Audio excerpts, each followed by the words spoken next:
வணக்கம் நேயர்களே, நீங்கள் கேட்டுக்கொண்டிருப்பது பட்டாம்பூச்சி பண்பலை. இது கவிஞனின் குரல். இன்னைக்கு கவிதையை வழங்குவதற்காக நம்மோடு இணைகிறார் அழகான காதல் வரிகளின் சுரங்கம் ஆர்ஜே சுப்புலட்சுமி. வாங்க நேயர்களே, கேட்டு ரசிக்கலாம்.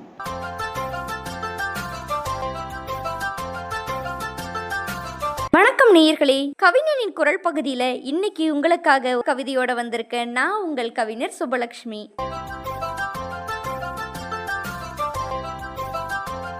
தொல்லைத்தரா தொலைதூர காதலி. காதோரம் கைபேசியில் கதைக்கவும் இல்லை, கரம் கோர்த்து நடக்கவும் இல்லை. கடைத்தெருவில் வருகிறேன் என்று சொன்னவன் கடைவாசலில் வருகிறேன் என்று சொல்லவில்லையே. சொல்லியிருந்தால் அந்த உறவு நிலைத்திருக்குமோ என்னவோ தெரியவில்லை அவளுக்கு. அவனை நேருக்கு நேர் காண்கையில் கண்களால் பொழிந்த காதல் மலையை சற்று இதழால் சொல்லவில்லையே. சொல்லியிருந்தால் அந்த காதல் நிலைத்திருக்குமோ என்னவோ தெரியவில்லை அவளுக்கு.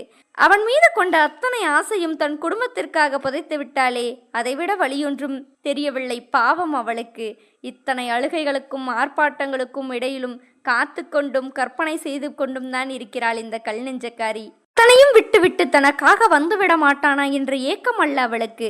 அவளை யாரோவாக பார்க்காமல் நீயும் எனக்காக இருந்தவள்தானே என்ற சிறு பார்வையே போதும் என்கிறாள் இந்த கல் நெஞ்சக்காரி.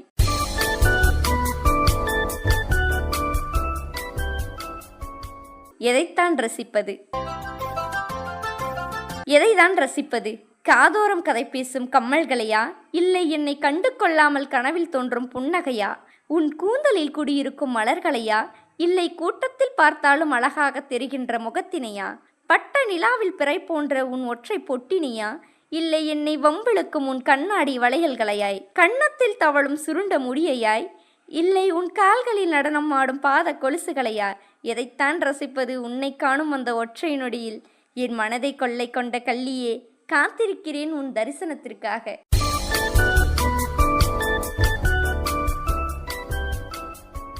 ரோஜா. தினம் தினம் எப்பொழுது மலர்வாய் எப்பொழுது மலர்வாய் என்று விழித்தவுடனே வந்து கேட்டுக்கொண்டிருப்பாயே. இன்று மொட்டாக இருந்த நான் மலர்ந்து விட்டேன். விரைந்து வந்து என்னை உன் கூந்தலில் சூட்டிக்கொள்வாயே. என் கண்ணின் மணியே, உன் கூந்தலில் வாழ்வதற்காகவே நான் உயிர் பிழைத்தேனே. இப்படிக்கு உன் நினைவில் வாழும் ரோஜா.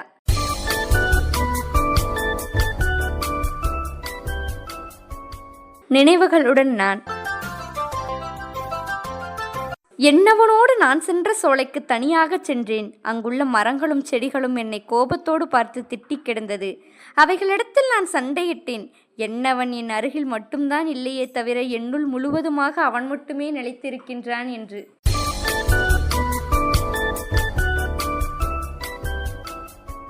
பேருந்தில் அவள். மிகப்பெரிய பேராசைதான் எனக்கு. ஓயாமல் அவள் கன்னத்தை முத்தமிடும் கம்மலாக இருக்க. ஆனால் அவள் ஆடை நெறிகளிலே தெரிகிறதே. அவளின் கண்ணியமும் கர்வமும். யார் வீட்டில் பிறந்த தேவதையோ தெரியவில்லை, இன்று தெரிகிறாள் பேருந்தில் பேரழகியாக. இப்படிக்கு அவளை ரசித்த நான்.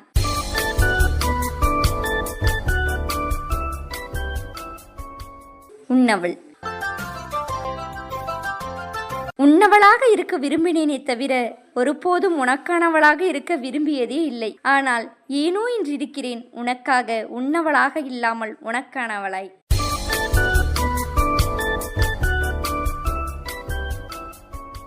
காத்திருக்கும் காதல். கண்களில் கண்ணீர் மழுக காத்திருந்தேன். கண்ணாளனின் கடைக்கண் பார்வை சற்றே என் மீது பட்டு விடாதா என்று ஏக்கத்துடன் எதிர்பார்த்து கொண்டுதான் இருந்தேன். கண்படும் தூரத்தில் இருந்து கண்ணாளனின் கரம் சேர. காலமோ என்னை கரம் சேர்த்தால் என் காதலோ கண்ணோடு கதை பேசும். இல்லையெனில் என் காவியமோ கண்ணீர் கடலில் மூழ்கிவிடும்.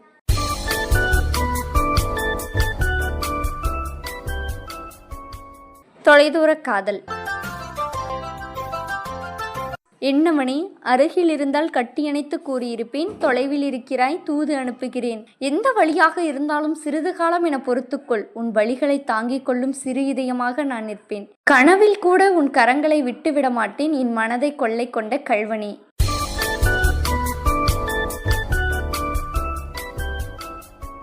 துயரத்தில் நான். என்னவளின் காதலுக்கு தகுதியற்றவன்தான் நான். அதனால்தான் ஏனோ இன்று அவளின் அளவற்ற காதலை இழந்த அனாதையாக நின்று கொண்டிருக்கிறேன்.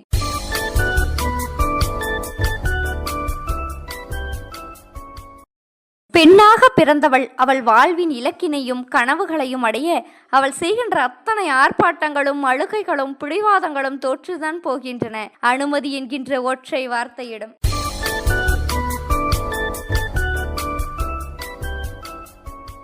அம்மா அவளுக்கும் உண்டு 1000 வலிகளும் வேதனைகளும், அத்தனையும் மறைந்து அனைத்தையும் செய்வாள் அற்புதமாக நினைத்த தன் பிள்ளைகளுக்காக.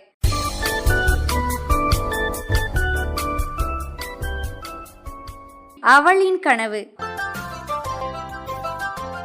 அவள் காதலில் தோற்றிருந்தால் கூட கல் நெஞ்சக்காரி கடந்து சென்று விடுவாள். ஆனால் கனவுகளில் தோற்றுவிட்டாளே, அதனால்தான் ஏனோ இன்று அவளின் கல் நெஞ்சமும் கரைந்து கண்ணீர் மழையாக பொழிகிறது.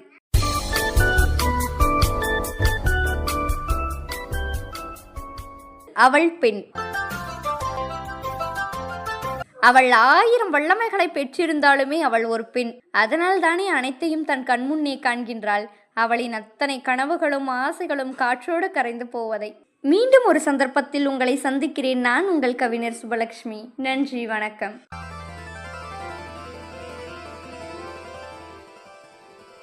நேயர்களே, நீங்கள் இதுவரை கேட்டது கவிஞனின் குரல். இந்த நிகழ்ச்சியை உங்களுக்கு வழங்கியவர் ஆர்ஜே சுபலட்சுமி அவர்கள். தொடர்ந்து இணைந்திருங்கள். மீண்டும் இதுபோல் இன்னும் ஒரு நிகழ்ச்சியில் சந்திக்கலாம். இது ஒரு பட்டாம்பூச்சி எஃப்எம் தயாரிப்பு.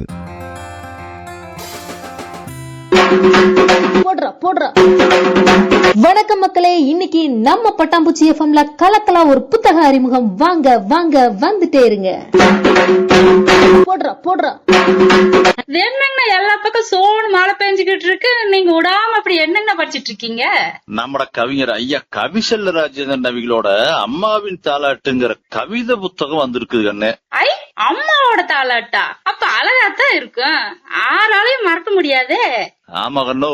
சரி எப்படி இருக்குன்னு சொல்லுங்க. இதுல சமூகம், இயற்கை, மனுஷவிகளோட வலி, கஷ்டம்னு எல்லாத்துக்கும் ஒரு கவிதை வச்சிருக்கிறாரு சாமி. அப்புறம் மணிவாசக பதிப்பகத்துல இதை போட்டுக்கிறாங்க. அதுவும் இந்த கவிதை புத்தகத்துக்கு ஒரு அழகுதான். அது சரி, நீங்க மட்டும் படிச்சா போதுமா? எங்களுக்கு வேணுமல்ல. என்ன விலைன்னு சொல்லுங்க. 150 ரூபா தான் கண்ணு போட்டிருக்கிறாரு. 150 ரூபா. சரி, எங்க வாங்குறதுன்னு அதையும் சொல்லிருங்க. ஆட தேடி போய் நீங்க வாங்குறது ஒரு பக்கம் இருக்குட்டு. அவங்க நம்பர் சொல்றேன், குறிச்சுக்குங்க. 89 39 78 94 55. உங்களுக்கு ஒவ்வொரு நாளும் சொல்லிக்கிட்டே இருக்கணும். நான் சொல்றேன், சரியானு கேட்டுக்கோங்க. 89 39 78 94 55. சரிங்களா? ஆமாங்கண்ணோ, அதேதான். சரி, நம்ம வாங்குறதோட எல்லாரையும் வாங்க சொல்லிடலாம். ஆமாங்கோ, இதை கேக்குறவங்க பூரா நீங்களும் வாங்கி படிச்சு போட்டு ஐயாவிகளை கூப்பிட்டு 2 வாரத்தை மனசார வாழ்த்தி போடுங்க. அவ்வளவுதானுங்க.